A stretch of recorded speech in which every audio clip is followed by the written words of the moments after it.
What's going on, everyone? So welcome to my latest director ranking list. This is, of course, a series where I focus on a specific director and rank that specific director's work from worst to best. This is, of course, just focused on their films, TV shows, music videos, short films are not included. I've done such directors in the past as Paul Thomas Anderson, Wes Anderson, David Lynch, David Fincher. The list goes on. You can check that down below. But guys, you clicked on the video, so you know it. This time around, I'm focusing on Mike Flanagan's films, ranking them worst to best. Now, he's done 7. And luckily enough, today I'm actually joined by Larry from LC Screen Talk. So definitely subscribe to him if you haven't done so already. I've worked with him several times before. He's a good YouTube friend, and I'm very happy to have him on board. So what we're going to do is we're going to have him give his 7 to 4, and then I'll be giving my 7 to 4, and then he'll be giving his 3 to 1, and then I'll be giving my 3 to 1, and then we'll wrap things up. So of course, you know, as you already probably know, 7 is worst, 1 being best. So all that exposition aside, let's get started. Larry, take it away. Thank you, Chad, for inviting me on your channel once again. My name is Larry from LC Screen Talk, and I'm so excited to share with you all my ranking of modern horror master Mike Flanagan's filmography. Whether it be a long-awaited amazing sequel, a much-needed higher quality prequel, or an entirely original concept, Mike Flanagan has delivered some of the most high-scale, great-quality horror films over the past decade. So without further ado, here is my ranking. Kicking off at number 7, I have Gerald's Game. This Netflix original film is actually a Stephen King adaptation, and I think it's okay. I did not love this as much as a lot of other people seemed to, unfortunately. I really appreciated what the film was going for on a more introspective level of this woman having to really deal with her own internal issues. But the plot and the repetition of the story itself really wore me down as we moved along, to the point where I was losing interest in anything that was happening. Plus, I know that the stuff with that dog is partially reasoning within her head as well as real life, but it was all just too much for me. And unfortunately, that's just about most of the horror that actually takes place here. And the ending was anticlimactic, but it's Stephen King, so I guess what you're gonna do. At number 6, I have Absentia, which I had never even heard of before preparing for this ranking. And Absentia was a great first feature-length film for a director. It really showcased the potential that Mike Flanagan had. The idea was rock solid and really delved into, once again, a lot more personal and deep issues, really exploring the grieving process. And I loved the dynamic between these two sisters at the center of our story. And there are some genuine creepy moments as we work through, particularly the second half of the film. But whoo, that detective boyfriend was terrible. I hated that character. And it is very noticeably low budget. All of the acting is subpar, to say the least. The effects and the cinematography, the camera work, all is low budget. But I really appreciated how he was able to use the resources he had to make a film as good as it could get. Coming in at number 5, I have Before I Wake. Now, Mike Flanagan loves delving into the supernatural, and he certainly does so in this interesting horror film about a little boy whose dreams come alive.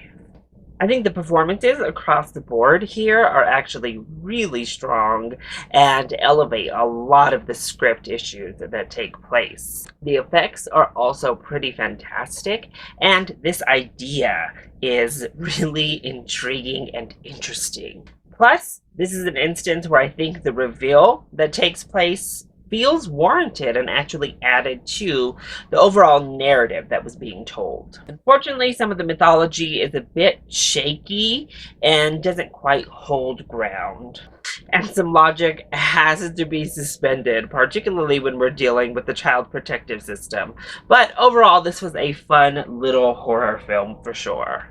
Coming in At number 4, smack dab in the middle of the ranking, I have Ouija, Origin of Evil. Leave it to Flanagan to come in and clean up the mess from a really bad first film, because Ouija was generic trash. It was really bad. But thankfully, Origin of Evil manages to fix so many of the first film's problems. Particularly, we're given great atmosphere. It builds upon the scares and delivers big when we need to in that third act.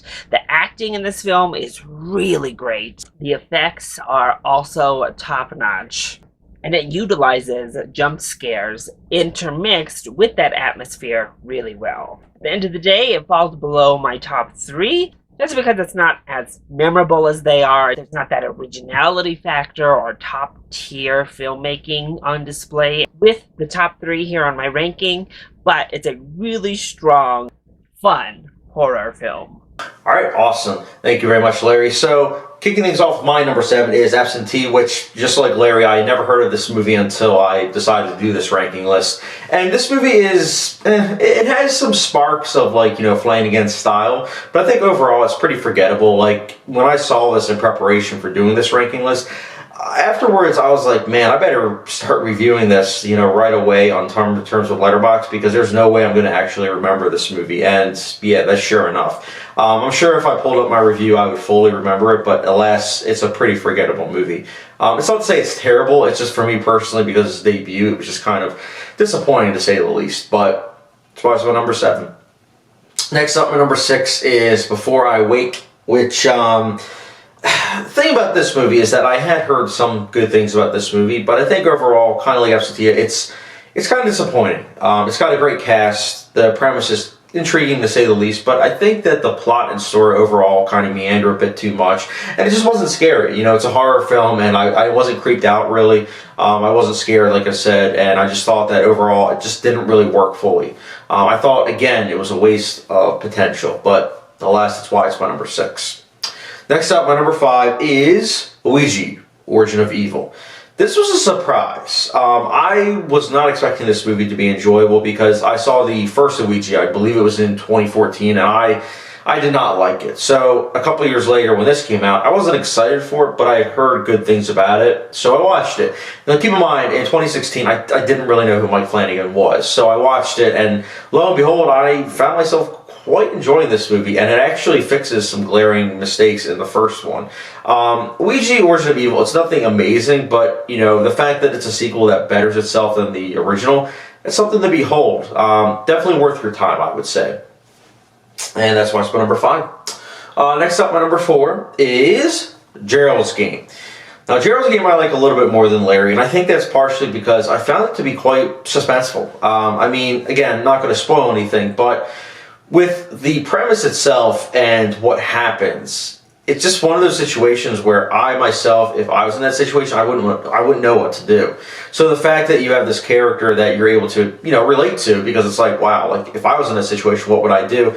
It's something to behold, man. It's a good, in my opinion, survival movie, and it does have horror aspects, more so thriller than horror, but I did think that the ending was kind of lackluster. Like, when I think about the movie in retrospect, because I haven't seen it since, it dropped on, I believe it was Netflix, like several years ago. I remember liking the suspense, but not liking the ending. So it's a movie that it's fulfilling until you get to that ending, in which case then it kind of loses steam, unfortunately. But nonetheless, I think the journey itself is still worth it. Like, it's definitely a movie where it's like you have good performances, you have good thrills and chills, so definitely worth your time. But yeah, it's my number 4.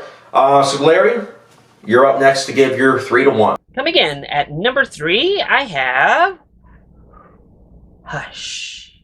And Hush brings in those originality factors that I love Mike Flanagan for. This idea of a deaf woman living alone by herself.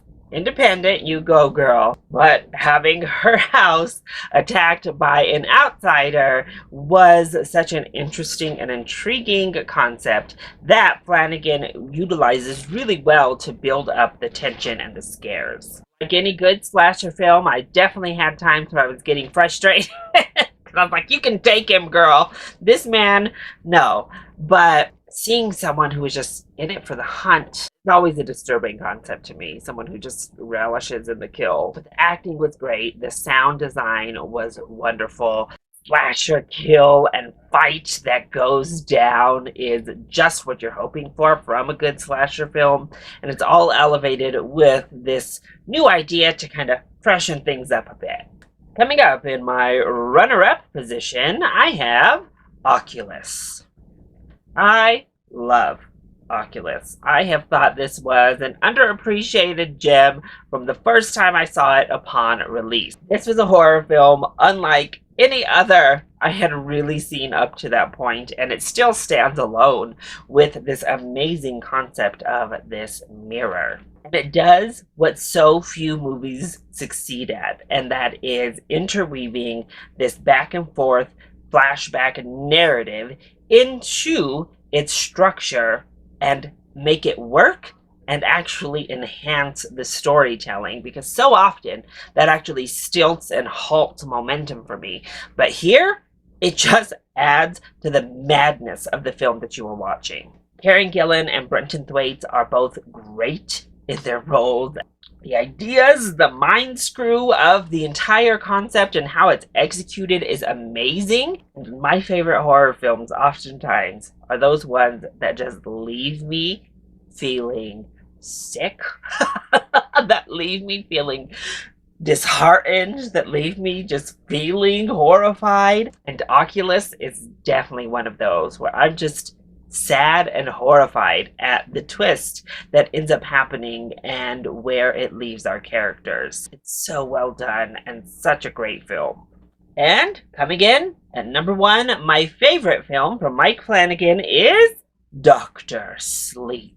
Did any of us ask for a sequel to The Shining? No, we didn't. But did we accept it when Mike Flanagan delivered something this great? Yeah, we did. Dr. Sleep delivered literally everything I didn't know I needed in a Shining sequel. Ewan McGregor is fantastic in our lead role here, acting opposite of Rebecca Ferguson, who is just relishing in this scene-stealing, scene-chewing villainous role. Oh, and she's so good as Rose the Hat. Jacob Tremblay, once again, finds himself in a Mike Flanagan film, and his little tiny part is so good. And honestly, it's actually the most horrifying scene of the film. But the concept is really deep, and I enjoyed getting to go into Danny's head and have this really interpersonal struggle with his character. Because ultimately it is a character piece, first and foremost, and is driven off of the script focusing in on our characters and their bond and connection. The references to The Shining are done really, really well. They never feel like fan service just shoved in for the sake of it, but instead enhance the story and deliver the narrative that needed to happen. The horror battle sequences with Rose the Hat are amazing. The effects look great. Their score is fantastic. Honestly, Dr. Sleep is really a great film, and I wish more people had gone to see it at the movie theater. I think it stands as Mike Flanagan's best film to date. So that was it. That was my ranking of Mike Flanagan's filmography. Once again, thank you so much, Chad, for inviting me on the channel to be a part of your wonderful Director's Ranking series. I cannot wait to see how you rank his filmography. And I look forward to hearing how everybody watching ranks his films. So, I'll send it back to you. All right, thank you very much, Larry. So my number three is Oculus. This movie, let me tell you, this movie was a lot of fun to watch. Got some pretty good chills and thrills, as I already mentioned with some of Mike Flanagan's other movies. It's nothing like groundbreaking. Like, it's got a premise that's kind of similar to other of the genre, but it's the way that it's directed that makes it stand out. It's got that really nice color grading that I personally like of Mike Flanagan. It's, again, a film that takes its time, and then it has a payoff that is pretty intriguing, to say the least. So that's why it's, my personal number three. Now, again, it's nothing special, but while watching it, I found it diverging, and I did like it a bit more than, the other two movies of his that I mentioned that I liked already. But yeah, that's my number 3. Next up, my number 2 is Hush. That's right, guys, Hush.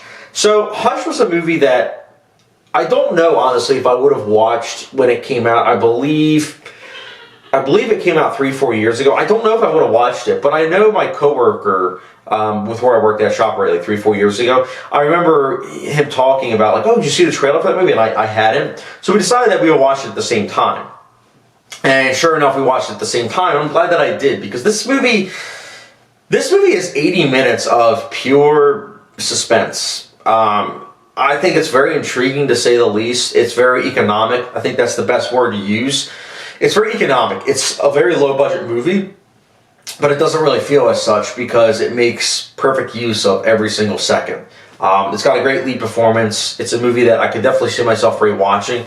Reason why I haven't is because oftentimes I feel like movies that are focused on one, setting, I have to be in a certain mood, and usually when I'm in that mood, I go to a movie like, I don't know, like Rear Window or 12 Angry Men, movies like those. But that's not to say at any point in time I'm not going to be like, yeah, I want to rewatch Hush. That's why I'm saying like I could see myself rewatching it. It's just a movie in the last 3-4 years I just haven't really turned to. But I still think it's very well crafted. I think it's not great, but it is definitely very enjoyable. That's why it's my number 2. Next up, my number 1, same as Larry's, is Dr. Sleep. That's right. Dr. Sleep, in my opinion, is Mike Flanagan's best work. This is where, see, I know a lot of people that actually aren't the biggest fan of Dr. Sleep for some reason. And I have to say that, yeah, when you compare it to The Shining, it pales in comparison. But, that being said, if you stop the comparing and contrasting and just look at it for what it is, it's very well done, man. Like, I personally like this better than It movies, or really any Stephen King movies that have recently come out for some time, honestly. I think it's a very well done movie. The director's cut, I think, is a little bit better. I think it adds a lot to the lore of what's going on in this particular universe. And, it's a satisfying movie. It's a movie that, the reason why I own it on 4K is because I can see myself rewatching this multiple times. And I have already. I've seen this movie like 3-4 times. I like it. Now, even though I own that movie, and even though I really like it, I always like to talk about the director, wrapping things up. And I have to say, Mike Flanagan, I think that he is a competent director, but he's a director that I think that besides his cinematography, there's not really much that stands out with his work. I will give him credit, the fact that he is very versatile, where all of his horror films, they don't really blend together. You can look at each one of his movies and know that there's a difference, except for his visual style. And I think that that's something that is admirable. But I think that his movies lack that rewatchability value, at least for myself, that want to actually revisit his work, other than Dr. Sleep. As I already mentioned, Hush is a movie that I would, rewatch. But all these other movies, I've seen once. These are all movies that were one-time watches, and, would I rewatch them? I don't know, to be honest. I don't know. I'm being honest here. I don't know. They are not movies that come to my mind when I think of the great horror films of the 2010s. Most of these movies are just well done. They're competently made. And I think that's just it. It's a director where I can see why so many people love him, but for me personally, I think that he is just solid. He's good at what he does, just not amazing. I don't know if he'll stand out years from now. I don't know if he'll be looked at as like, Alfred Hitchcock or John Carpenter. But for me personally, I'll say that, he is a director that gets better with each movie, which is something to, honestly praise. Because, if he's able to make a movie better than Dr. Sleep and, each movie after that gets better and better, who knows? Maybe I'll change my mind. But as of, making this video, I think he's just a solid director. And, I'm honestly curious to hear your guys' thoughts on what you think about him as a director. But, that being said, I wanted to say again, Larry, thank you very much for, joining me on my channel. Hopefully I'll have you again on the channel. I love doing collaborations with you. And, again, everyone, go support his channel. I'll leave the link down below in the, in the credits. But, again, thank you very much, guys, for watching. Let me hear your guys' ranking list for Mike Flanagan's films down below, as well as who you guys think I should rank next. So, as always, thank you very much for watching. Don't forget the subscription, notification bell, and I'll catch you guys later.